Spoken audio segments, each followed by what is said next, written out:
মহারাষ্ট্রের ঔরঙ্গাবাদ থেকে ২৮ কিলোমিটার দূরে পশ্চিমঘাট পর্বতমালার সহ্যাদ্রি রেঞ্জে অবস্থিত ইউনেস্কো ওয়ার্ল্ড হেরিটেজ হিসাবে স্বীকৃতি সবচেয়ে প্রাচীন প্রসিদ্ধ ইলোরা গুহায় অবস্থিত প্রাচীন হিন্দু মন্দিরটি, যা কৈলাস মন্দির নামে পরিচিত। সাধারণত কোনো পাথরের গুহা খনন করা হয় বাইরে থেকে ভিতরের দিকে। এই কঠিন এবং জটিল পদ্ধতিকে বলা হয় কাটিং মনোলিথ পদ্ধতি। কিন্তু ইলোরার ১৬ নম্বর গুহায় অবস্থিত কৈলাস মন্দিরটি উপর থেকে নিচের দিকে পাথর কেটে নির্মাণ করা হয়েছে, যা সত্যি বিস্ময়কর। প্রথমে পাথরগুলি উপর থেকে কাটা শুরু হয় এবং মাঝখানে এক বিরাট আয়তাকার পাথরের চারিদিকে ১১০ ফুট গর্ত করা হয়। এর মাঝখানে ওই পাথরটিকে কেটে কেটে নানা ধরনের কারুকার্য এবং ভাস্কর্যের সাথে বানানো হয় এই কৈলাস মন্দির। কৈলাস মন্দিরটি সাধারণত ৩টি অংশে বিভক্ত। প্রথমত গর্ভগৃহ, তারপর নন্দী মণ্ডপ এবং এরপর মুখমণ্ডপ। আর্কিওলজিস্ট এবং জিওলজিস্টদের মতে মন্দিরের নিচে ভূমিগত এক গুহা আছে, যেখানে যাওয়ার রাস্তা সাধারণ মানুষের জন্য বন্ধ।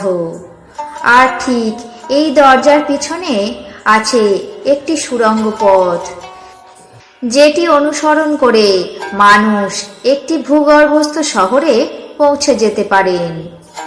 সাধারণত পর্বতের গুহায় অবস্থিত মন্দিরের পাথরগুলি কেটে জোড়া লাগিয়ে মন্দির নির্মাণ করা হয়, কিন্তু এই কৈলাস মন্দিরের গায়ে খোদাই করা কারুকার্যগুলি প্রমাণ করে একটি বড় পাথর কেটে এই মন্দির স্থাপন করা হয়েছে।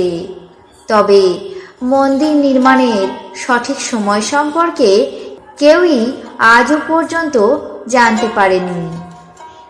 কৈলাস মন্দিরের রহস্য আজও উদ্ঘাটন করা সম্ভব হয়নি। এই মন্দির নির্মাণ এবং মন্দিরের বেশ কিছু ভাস্কর্য এবং স্থাপত্য শিল্পগুলি আজও প্রত্নতাত্ত্বিকদের বেশ চিন্তার কারণ হয়ে দাঁড়ায়।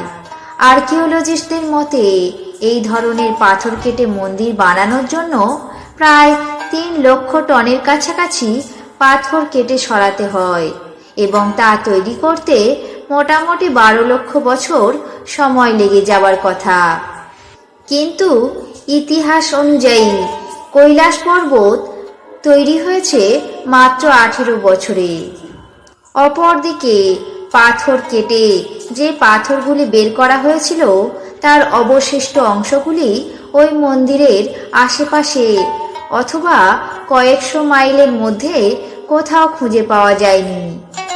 কিন্তু তখনও পর্যন্ত আধুনিক যন্ত্রপাতির সাহায্যে মন্দিরের প্রাঙ্গণ থেকে পাথর কাটা বা সরানো প্রায় অসম্ভব।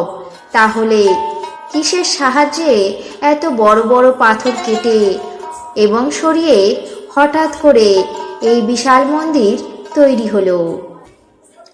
এছাড়াও এই বড় বড় আকৃতির স্তম্ভগুলি মন্দিরের গায়ে, ছাদে, সিঁড়িতে, থামে সর্বত্রই দেখা যায়, যেগুলি সাধারণ মানুষের নির্মাণ করা বলে মনে হলেও আসলে এই বিষয়ে রহস্য আছে।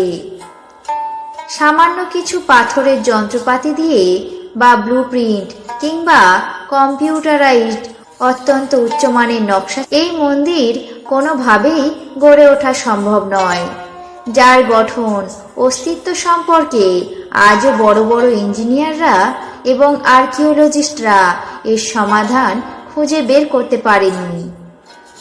আরও একটি আশ্চর্যের বিষয়, ১৬৮২ সালে তৎকালীন রাজা ঔরঙ্গজেব প্রায় ১০০০ জন সৈন্য পাঠিয়ে কৈলাস মন্দিরটিকে ভেঙে ফেলার নির্দেশ দিয়েছিলেন।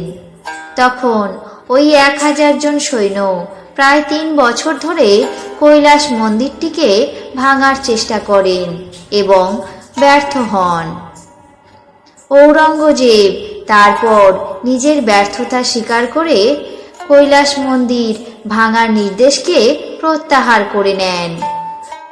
এখান থেকে একটি প্রশ্ন আসে, যদি এই মন্দিরটি মানুষের দ্বারাই নির্মাণ করা হয়, তাহলে কেন মানুষেরাই এই মন্দিরটি ভাঙতে অসফল হয়েছিলেন?